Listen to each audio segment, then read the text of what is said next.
Las Vegas, 1970. The city was still awake. It was almost midnight, but the neon lights outside the hotel windows made the darkness look artificial. Cars rolled down the strip, laughter spilled from casinos. Somewhere in the distance, a trumpet played behind the walls of another crowded lounge. But Elvis Presley wasn't looking for any of it. He had spent the evening surrounded by people, managers, musicians, reporters, fans. People who wanted something from him. People who wanted Elvis Presley. Tonight, he wanted something else. He wanted to be nobody. Elvis pulled the collar of his dark jacket higher and stepped away from the bright hotel entrance. He had no intention of performing anywhere. He simply wanted to walk. For several minutes, he wandered down a quieter street away from the biggest casinos. Then he noticed a small wooden sign hanging above an old doorway. The Blue Lantern. The sign flickered twice before the light finally stayed on. Elvis stopped. He looked through the window. The place was almost empty. A few men sat at the bar. 2 couples occupied a table in the corner. Cigarette smoke floated beneath the ceiling lamps. And then he heard it. A piano. Slow, fragile, almost trembling. Elvis pushed open the door. Nobody looked up. That was exactly what he wanted. He stepped inside and took a seat near the back wall. The pianist was an elderly woman. She looked somewhere around 78 years old. Her silver hair was carefully pinned behind her head. She wore a simple black dress covered with tiny, sparkling beads that caught the warm light whenever she moved. Her hands were thin, veined, old, and they trembled slightly over the keys. But the moment she began to play, something changed. The room became silent. She wasn't playing loudly. She didn't need to. Every note seemed to carry the weight of decades. Elvis watched her carefully. Then she began playing a melody he recognized. His expression changed. It was My Way. The song had only recently become associated with Frank Sinatra's famous recording, and by 1970, its words had already begun to sound like something larger than an ordinary popular song. But coming from this woman, it sounded different. It sounded like a confession, like someone looking backward across an entire lifetime. Elvis leaned forward. The elderly pianist closed her eyes as she played. Her fingers moved slowly, but with confidence. She reached a difficult passage. Her hand hesitated. For one terrible second, it looked as though she might stop. Then she continued. Elvis smiled faintly. He understood that hesitation. He knew what it meant to stand in front of thousands of people while wondering whether your voice, your body, or your heart would betray you. The pianist finished the first section of the song. The room remained completely quiet. Then one of the men at the bar whispered, "Beautiful, Margaret." The woman opened her eyes. "Thank you." Elvis froze. Margaret. He didn't know why, but the name felt familiar. He looked toward the piano. On top of it sat an old black and white photograph inside a cracked wooden frame. Elvis stood up. He walked closer. The photograph showed a young woman sitting behind a piano. She couldn't have been more than 25. Around her stood several musicians. Elvis stared at the picture. There was something about it. Something he couldn't place. The woman noticed him. "You like old photographs?" she asked. Elvis smiled. "Sometimes." She studied his face. Then she looked back at the photograph. "You look like someone I used to know." Elvis gave a quiet laugh. "People say that sometimes." Margaret smiled, but then her expression changed. She looked at him again, longer this time. Her eyes narrowed. "You're Elvis Presley." The room suddenly became still. Elvis hadn't expected to be recognized. He glanced toward the door. Margaret laughed softly. "Don't worry. I'm not going to scream." Elvis smiled. "I appreciate that. You look tired." The words caught him off guard. Not famous, not handsome, not talented, tired. Nobody had said that to him that night. Not once. Elvis slowly pulled a chair beside the piano. "I suppose I am." Margaret turned back toward the keys. "You people always forget that even famous men get tired." Elvis looked at her. "You people?" She smiled. "Performers." Then she began playing again. This time, Elvis didn't speak. He simply listened. And as the melody filled the room, Margaret's fingers became steadier. Her back straightened. For a moment, she no longer looked 78. She looked young. She looked like the woman in the photograph. Elvis stared at the picture again, and then he noticed something he hadn't seen before. Standing beside Margaret was a young musician, a guitarist. Elvis's face became serious. He knew that man. Not personally, but he knew the name. He had crossed paths with him during his early Memphis years. A musician who had played in the same small circles where Elvis had once struggled to find his voice. Elvis pointed at the photograph. "Where was this taken?" Margaret stopped playing. "Memphis." The word landed heavily. "When?" "Long ago." "How long?" She looked at him. "Before the world knew your name." Elvis didn't move. Margaret slowly closed the piano cover. "You remember those days?" Elvis gave a small nod. "Some of them. I remember more than some." She stood. Her knees were stiff. She walked to the bar and poured herself a glass of water. Elvis followed. "What do you remember?" Margaret didn't answer immediately. Instead, she looked through the smoky room toward the old piano. "I remember a young man who came into a little music room one night." Elvis stared at her. "He was nervous," Margaret continued. "He had a strange voice, different from everyone else. Some people laughed at him." Elvis's eyes lowered. "He asked me if I thought he could ever become a real singer." Elvis slowly looked up. Margaret smiled. "And I told him something." "What?"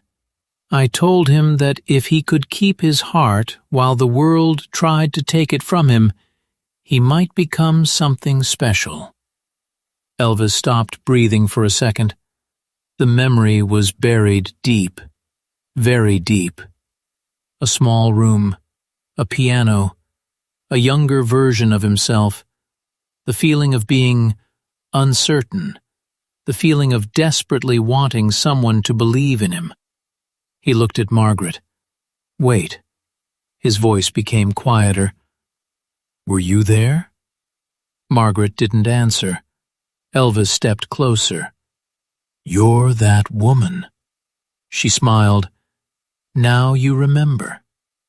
For the first time that night, Elvis looked genuinely shaken. He pulled out a chair and sat down.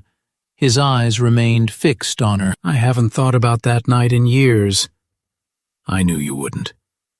"Why?" "Because success is noisy." Margaret looked toward the crowded world outside the window. "And memories are quiet." Those words seemed to hit Elvis harder than anything else. He looked down at his hands. Outside, a car horn sounded. Someone laughed. A glass broke at the bar.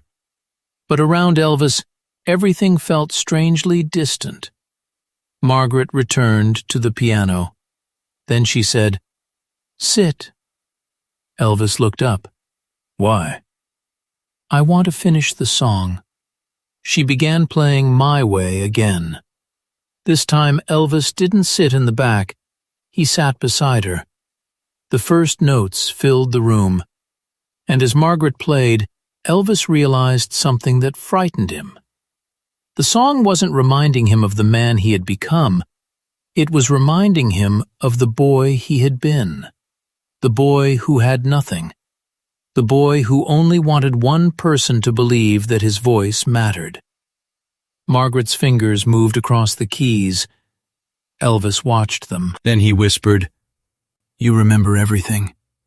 Margaret smiled. "Not everything." She paused. "But I remember what matters." And that was when Elvis realized there was another secret hidden inside that old photograph. A secret Margaret had carried for almost 2 decades. A secret connected not only to Elvis, but to the family he had left behind. And she was about to tell him. Before we continue, I want to ask you something. If you were sitting in that little bar in 1970 and suddenly realized you were listening to a woman who had known Elvis before he became famous, what would you do? Would you believe her? Would you ask questions? Or would you simply sit quietly and listen? Tell me in the comments where you're watching from, the city and country. And if stories like this pull you into another time, don't forget to like the video, subscribe to the channel, and leave a comment. Because what Margaret was about to reveal to Elvis would change the entire meaning of that night. Elvis leaned closer. What happened after that night in Memphis?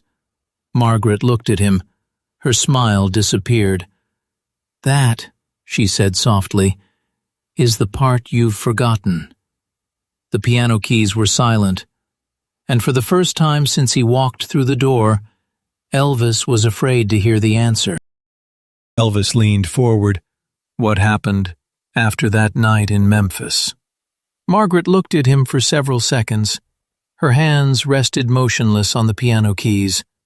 "That," she said softly, "is the part you've forgotten." Elvis swallowed.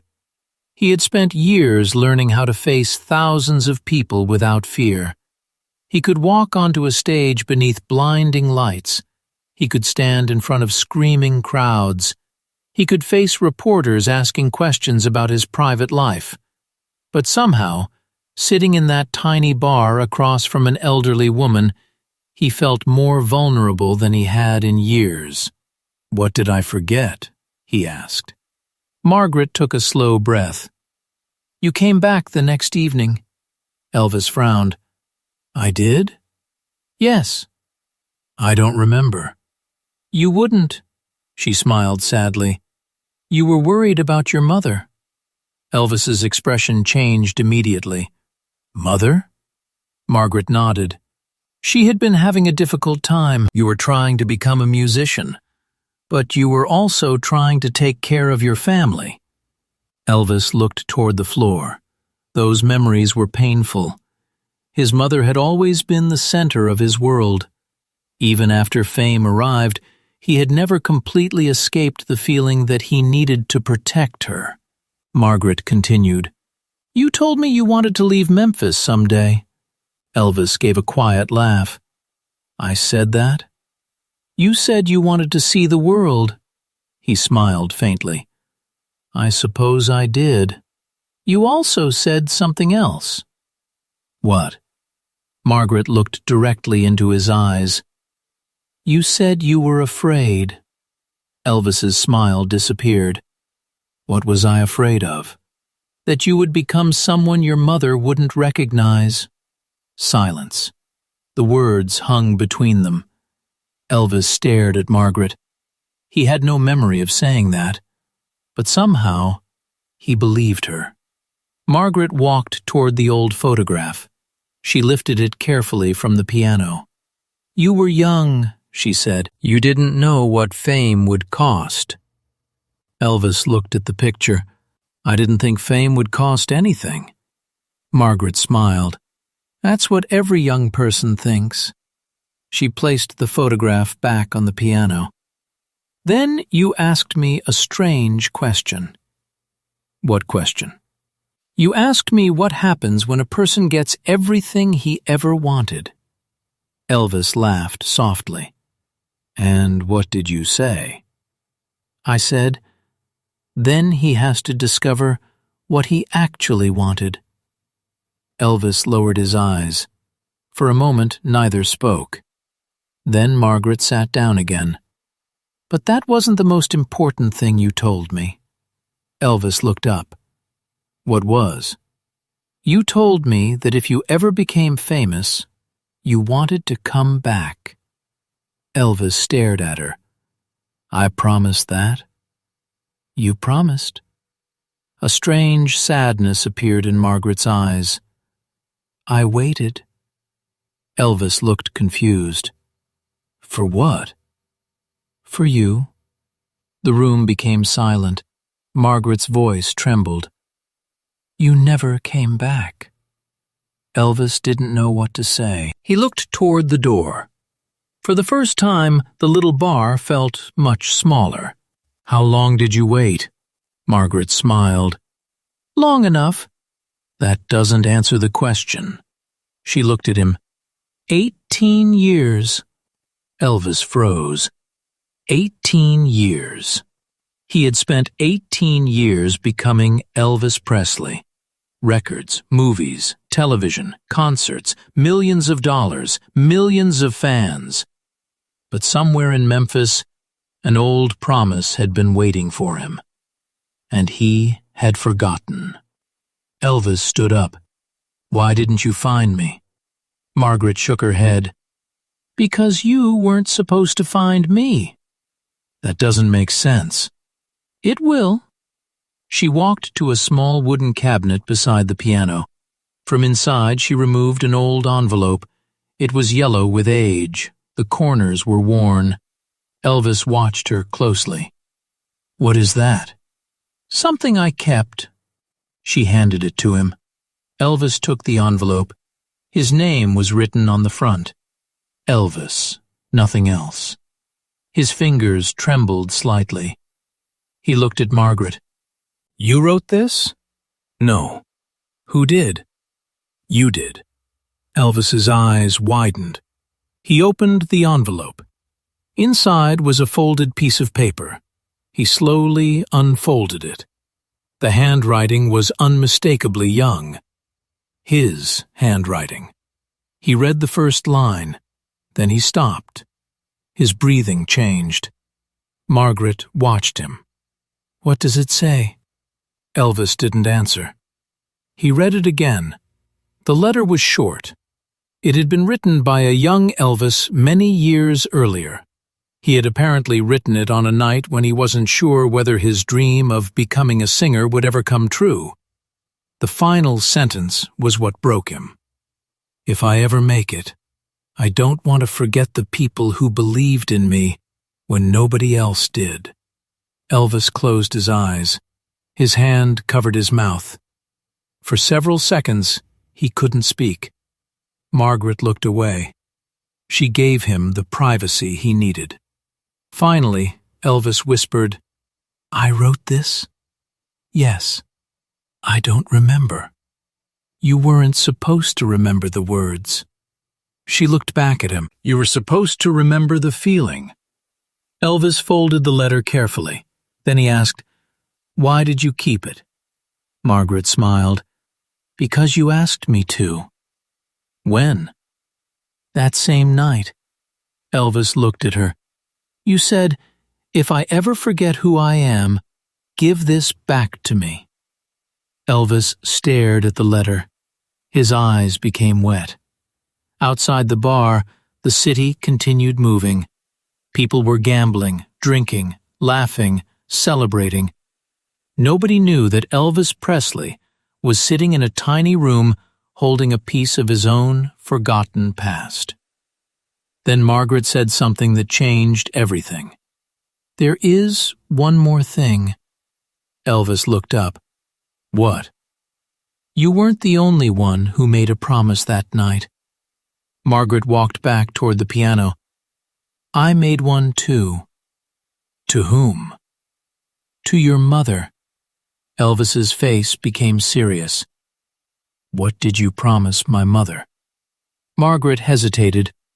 Then she whispered, "That I would remind you where you came from if the world ever made you forget." Elvis couldn't speak. The memory of his mother suddenly filled his mind. Her voice, her smile, the small house, the struggles, the early days, the fear, the dreams. Everything he had tried to bury beneath years of fame came rushing back. He sat down. For the first time that night, Elvis looked less like a superstar and more like the young man in Margaret's old photograph. Margaret placed her hand gently on his shoulder. "You kept your promise in one way." "How?" "You never stopped singing." Elvis looked at her. "But I lost other things." Margaret shook her head. "Then tonight is your chance to find them." At that moment, someone at the bar recognized the seriousness of what was happening. The room had become completely silent. A few people were watching. Nobody wanted to interrupt. Then one of the men whispered, "Is he really Elvis?" Another person nodded. Within minutes, everyone in the bar knew. But strangely, nobody rushed toward him. Nobody asked for an autograph. Nobody screamed. They simply watched. Because something about the moment felt private. Margaret returned to the piano. "Elvis?" He looked up. "Play with me." Elvis smiled. "I haven't played piano in a long time." "I didn't ask if you were good." That made him laugh, a genuine laugh, the first one that night. He stood and walked toward the piano. Margaret moved slightly to the side. Elvis sat down. His fingers hovered above the keys. He hesitated. Then he played a simple chord. Margaret answered with another. They began improvising together. There was no audience anymore, no celebrity, no elderly woman, no superstar. Just two musicians. Two people who had crossed paths decades earlier, and somehow, after 18 years, they had found each other again. Margaret began "My Way." Elvis joined her. His voice was quiet, almost a whisper. The bar became completely still. He didn't sing it like a performance. He sang it like a confession. When he reached the emotional heart of the song, his voice cracked slightly. Margaret looked at him. She understood. He wasn't singing about success. He was singing about regret, about choices, about people lost along the way, about the price of becoming the man everyone else expected him to be. When the song ended, Elvis kept his hands on the piano. He didn't look at the audience. He looked at Margaret. "Thank you." Margaret smiled. "No," she shook her head. "Thank you for coming back." Elvis lowered his head, and then something unexpected happened. Margaret reached into her pocket and pulled out a second photograph. She placed it in front of him. Elvis looked at it. His face went pale. It showed a young Elvis standing outside a small Memphis building. Beside him was Margaret, and beside Margaret was his mother. Elvis touched the photograph with his fingertips. "When was this taken?" Margaret answered quietly. "Just before everything changed." Elvis stared at his mother. Then he looked at Margaret. "Why didn't anyone ever show me this?" "Because nobody knew I had it." "Why?" "Because your mother asked me to keep it." Elvis's eyes filled with tears. "What did she say?" Margaret's voice became barely audible. "She said, 'One day, when my boy gets lost in all of this, maybe this picture will help him find his way home.'" Elvis covered his face. The bar remained silent. "And now, I want to ask you something. If you were Elvis in that moment, holding a photograph of your younger self with your mother, would you be able to keep your emotions under control? Tell me honestly in the comments. And tell me where you're watching from, your city and country. If this story is touching you, take a second to like the video, subscribe to the channel, and share it with someone who loves emotional stories about music and unforgettable moments. Because Elvis had not yet discovered the biggest secret Margaret had kept for 18 years. And when she finally told him why she had chosen that particular night to play My Way, he would realize that his arrival at the Blue Lantern had not been an accident. Margaret looked at the clock. It was almost 1 in the morning. She slowly closed the piano. "Elvis," she whispered. "Yes? I need to tell you why I played that song tonight." He looked at her. "Why?" Margaret's eyes filled with tears. "Because I knew you were coming." Elvis stared at her. "How?" She looked toward the front window. Then she said 6 words that made the room feel suddenly cold. "Your mother told me you would." Elvis stopped breathing. His mother's death had happened years earlier. So how could Margaret possibly have known? And why had she been waiting for him on this exact night? Elvis stared at Margaret. "Your mother told you I would?" Margaret nodded. "But how?" Elvis's voice had become almost a whisper. "My mother died years ago." "I know." "Then what are you talking about?" Margaret looked toward the old photograph on the piano. "Sit down, Elvis." He didn't move. "Please." Something in her voice made him obey. He slowly returned to the chair beside the piano.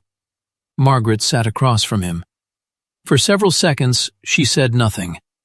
Then she reached into the drawer beneath the piano and removed a small wooden box. The box was old. Its surface was scratched. The brass latch had turned almost black with age. Margaret placed it on the piano. "I've kept this for a very long time." Elvis stared at it. "What is it?" "A promise." She opened the lid. Inside were several folded pieces of paper, an old handkerchief, a small photograph, and a faded envelope. Elvis immediately recognized the handwriting on the envelope. His mother's. He stopped breathing. He reached for it. His fingers trembled. Margaret didn't stop him. Elvis slowly opened the envelope. Inside was a letter. Not long, only a few paragraphs. But the moment he saw the first line, his eyes became wet. It began with, "My dear boy." Elvis lowered his head. He had heard his mother's voice thousands of times in his memories, but seeing her handwriting was different. It was as if she had suddenly walked back into the room. He read silently. Margaret watched him. After a few moments, Elvis wiped his eyes. "She wrote this to me?" "Yes." "When?"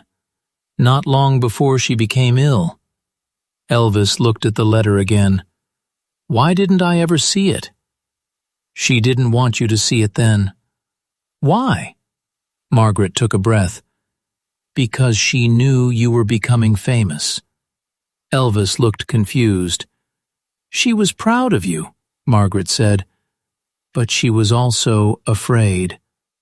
"Afraid of what?" "That the world would become louder than your own heart."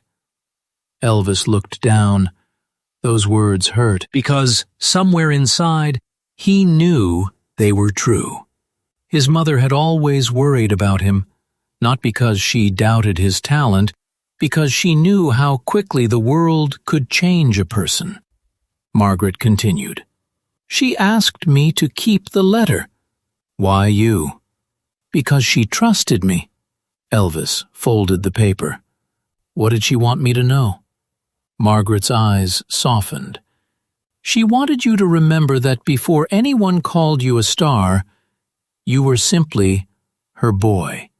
Elvis looked away. He tried to laugh, but the laugh never came. For several seconds he stared at the floor. Then he whispered, "I miss her." Margaret nodded. I know. I still talk to her sometimes. I know. Elvis looked up sharply. How could you know that? Margaret smiled sadly. Because people don't stop talking to the people they love just because those people are gone. Elvis looked at her. That sentence stayed with him. Then Margaret pointed toward the letter. There is something else. What? Read the last paragraph. Elvis unfolded the letter again. His eyes moved slowly across the final lines. His mother's words were simple. She had written that she hoped he would never measure his life only by applause, money, fame, or the number of people who knew his name. She wanted him to remember the people who knew him before the world did. And then came the final line. If you ever forget where your heart began, go back to the music. Elvis closed his eyes. The room seemed to disappear. He remembered the first time he had heard music that made him feel alive. He remembered church. He remembered his mother's voice. He remembered small rooms, old guitars, cheap microphones, nervous audiences, dreams that seemed impossible. Then he remembered the huge stages, the flashing cameras, the screaming crowds, the contracts, the endless expectations. Somewhere along the way, the music had become a business, and he had become a product. Elvis opened his eyes. That's why you played my way. Margaret nodded. Yes. You wanted me to remember. I wanted you to listen. To what? To yourself. Elvis sat quietly. Then he asked, Why tonight? Margaret looked toward the window. Because tonight was the first night in years that you walked somewhere without knowing where you were going. Elvis smiled faintly. How did you know? I didn't. Then what do you mean? Margaret leaned toward him. I hoped. Elvis looked confused. She explained. For 18 years, I kept that promise. I never searched for you. I never called your office. I never sent you letters.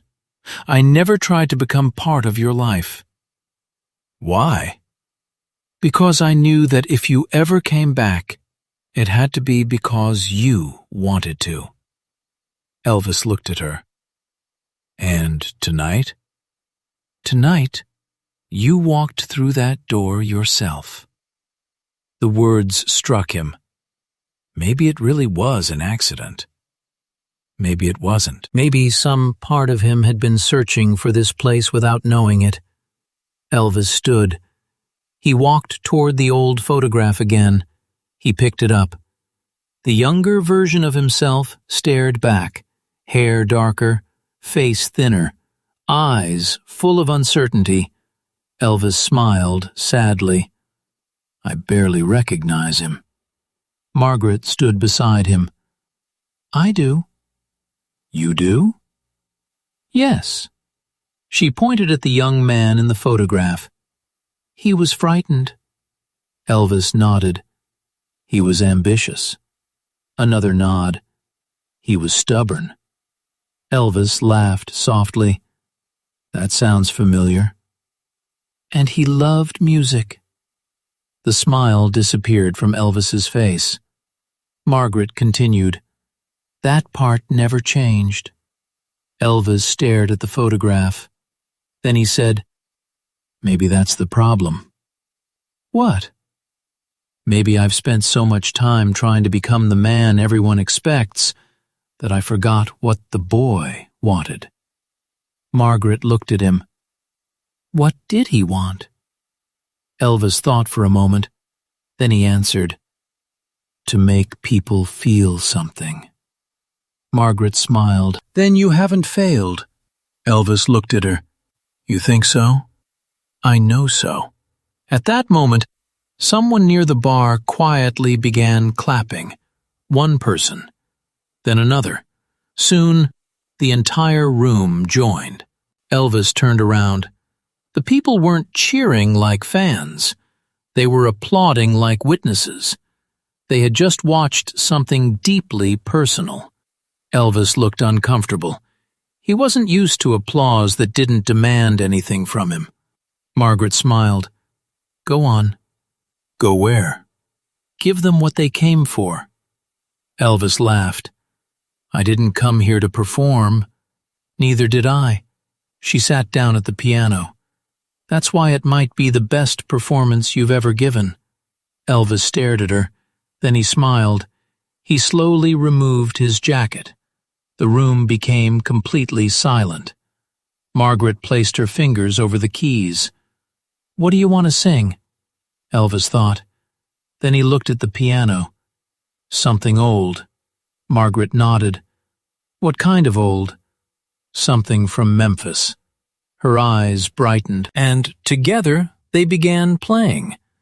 This wasn't the polished Elvis people knew from television. There were no dramatic stage movements, no dazzling lights, no orchestra, no screaming fans. Just Elvis and an elderly pianist in a small bar. He sang softly. The room leaned toward him. Every word felt personal. Every pause felt intentional. When he finished, nobody spoke for several seconds. Then Margaret began playing My Way once more. Elvis looked at her. "You really like that song?" She smiled. "I've been waiting 18 years to hear you sing it." Elvis shook his head. "You planned this whole thing." "No." "You knew I would come." "No." "Then what did you know?" Margaret looked at him. "I knew that one day you would need to hear it." Elvis nodded slowly, and this time he understood. He stood beside the piano. Margaret began the opening melody. Elvis closed his eyes. Then he sang. His voice was deeper now, older, more experienced, but underneath it was the same young man Margaret remembered. The man who once wondered if anyone would ever believe in him. As he sang, Margaret's eyes filled with tears. When the song reached its emotional climax, Elvis stopped. He couldn't continue. The room remained silent. Margaret didn't play another note. Elvis looked at her. "I can't." "You don't have to." He took a breath. Then he smiled. "Thank you." Margaret reached for his hand. "You came back." Elvis squeezed her hand. "I guess I did." A few minutes later, the bar began filling with whispers. Someone had taken out a small camera. Another person was talking excitedly near the door. Word had begun spreading that Elvis Presley was inside the Blue Lantern. Margaret noticed. "So it begins." Elvis smiled. "What?" "The world is finding you again." He looked toward the door. For a second his expression became tired. Then Margaret said, "You don't have to run." Elvis looked at her. "Why not?" "Because this time you know where you're standing." That sentence stayed with him. Outside, more people were beginning to gather. The quiet little bar was no longer quiet. But before Elvis left, he turned toward Margaret. "I want to do something for you." She shook her head. "No." "You don't even know what I was going to say." "I know." He smiled. "I want to give you a new piano." Margaret laughed. "Absolutely not." "Why?" "Because this one has survived longer than both of us." Elvis looked at the battered piano. "Then I'll have it restored." Margaret considered that. "Maybe." "And I'll make sure you never have to worry about the cost." She looked at him. "You still don't understand." "What?" "I didn't do any of this for money." Elvis nodded. "I know." "Then don't repay me." "What should I do?" Margaret looked directly into his eyes. "Remember." Elvis smiled. "I will." But before he could leave, Margaret stopped him. "One more thing." He turned. "Your mother wasn't the only person who believed in you." Elvis waited. Margaret pointed toward the photograph. "There were others." "Who?" "You'll have to find them." Elvis smiled. "Is that another promise?" "No," she smiled. "It's a challenge." Elvis laughed. Then he walked toward the door. But just before stepping outside, he stopped. He turned around. Margaret was sitting alone at the piano, the same elderly woman, the same trembling hands, the same black dress. Elvis looked at her for a long moment. Then he said, "I'll come back." Margaret smiled. "This time, I believe you." Elvis stepped outside. The cold Las Vegas air hit his face. A few people recognized him. Then more. Within seconds, whispers turned into excitement. "Elvis! That's Elvis Presley!" But he didn't rush away. He stood there, looking back at the little blue sign above the door. For the first time in years, he felt strangely peaceful. Then his expression changed. He reached into his pocket. The letter from his mother was still there. He touched it carefully and whispered, "I remember." Now, let me ask you something. Do you believe some people enter our lives at exactly the moment we need them most? Maybe Margaret's meeting with Elvis was coincidence. Maybe it was simply timing.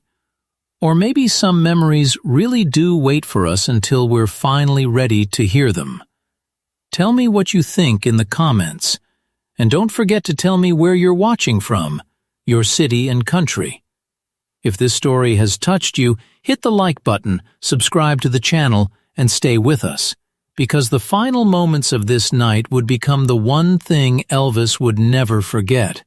Because when Elvis returned to the Blue Lantern the following evening, Margaret wasn't there, and on the piano sat only one envelope, with 4 words written across it. For Elvis, read alone. Next evening, Elvis returned to the Blue Lantern. He entered quietly. The same wooden sign hung above the door. The same warm lights glowed through the windows. But something was different. Margaret wasn't there. Elvis looked toward the piano. An envelope rested on the keys. 4 words were written across it. For Elvis, read alone. He picked it up and sat down. Inside was a short note. Margaret had written, "Dear Elvis, if you are reading this, then you came back. That is all I ever wanted. Don't spend the rest of your life trying to prove that you deserve the love of millions. You already know what matters. You once told me you wanted people to feel something when you sang. Never forget that. And when the applause becomes too loud, remember the little piano in Memphis, your mother's voice, and the boy who believed music could change his life. That boy is still inside you, Margaret." Elvis read the letter twice. Then he noticed something beneath it, a small photograph. It showed Margaret sitting at the piano beside his mother many years earlier. On the back were 6 handwritten words. He was always meant to find his way. Elvis held the photograph against his chest. For several seconds, he simply sat there. Then he smiled through his tears. He understood. Margaret hadn't saved him. She had simply reminded him that he had never truly been lost. Before leaving, Elvis walked to the piano and gently touched the keys. One final melody filled the empty room. "My way," he whispered. "Thank you, Margaret." And then he walked into the night. Years later, People would tell different versions of what happened inside that little Las Vegas bar. Some claimed Elvis returned many times. Others said he secretly paid for Margaret's care. Some insisted the old pianist disappeared soon afterward. But one thing remained certain. Elvis never forgot that night. And whenever he performed songs about choices, memories, and the road he had traveled, he remembered the elderly woman who had once told him, "When the world becomes too loud, go back to the music." Perhaps that was the real meaning of my way. Not fame, not money, not applause, just the courage to remember who you were before the world told you who to become. And somewhere in the quiet history of Las Vegas, an old piano carried the memory of one unforgettable night, when Elvis Presley walked into a little bar and walked out remembering himself. Before you go, tell me in the comments, if you could sit with Elvis for 5 minutes, what would you ask him? And don't forget to tell us where you're watching from. If this story moved you, like the video, subscribe to the channel, and share it with someone who loves unforgettable stories about music, memories, and second chances.